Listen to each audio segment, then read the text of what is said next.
Баршаңызға сәлем. Бүгін күріш пен анар қабығынан әжімге қарсы маска жасаймыз. Ыдысқа 2 ас қасық күріш, 200 мг сүт құйып, араластырамыз.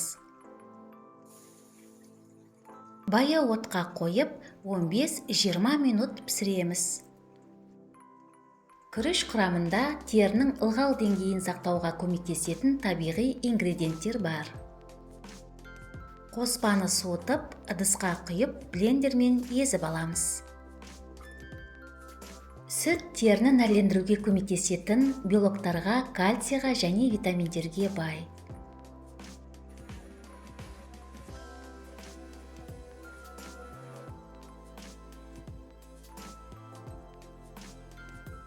Маска негізі тегіс болып шығуы үшін дәке арқылы сүзіп аламыз.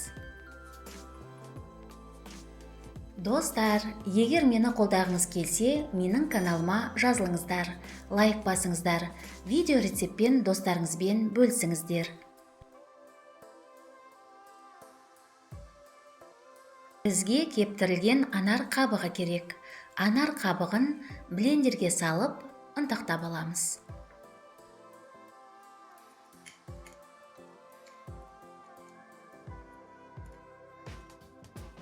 Анар қабығы тері тесіктерін тарылтады және май бездерінің жұмысын реттейді.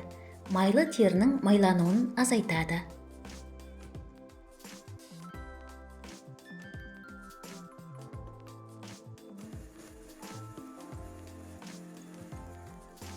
Ұнтақталған анар қабығы тегіс болып шығу үшін сүзгіден өткізіп аламыз.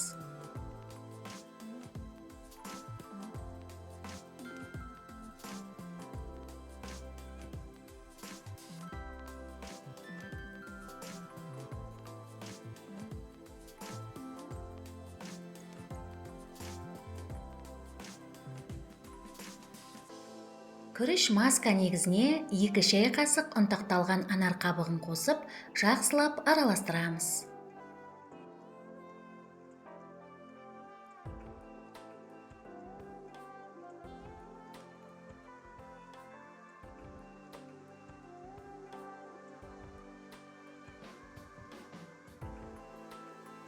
Бір шай қасық жүзім тұқымы майын қосамыз.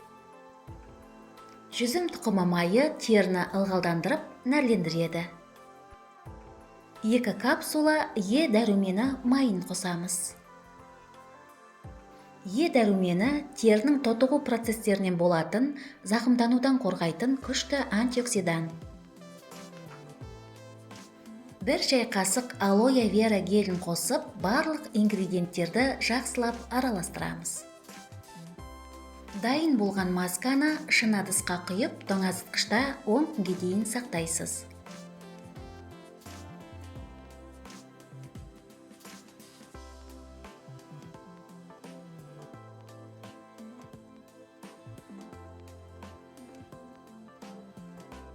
Масканы аптасына 3 рет бет, мойын және декольте терісіне жағып 15 минутқа қалдырасыз.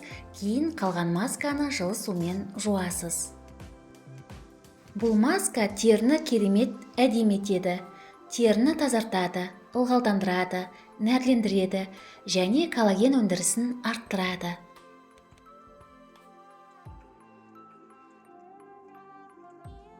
Сізге денсаулық, жастық және сұлулық тілеймін.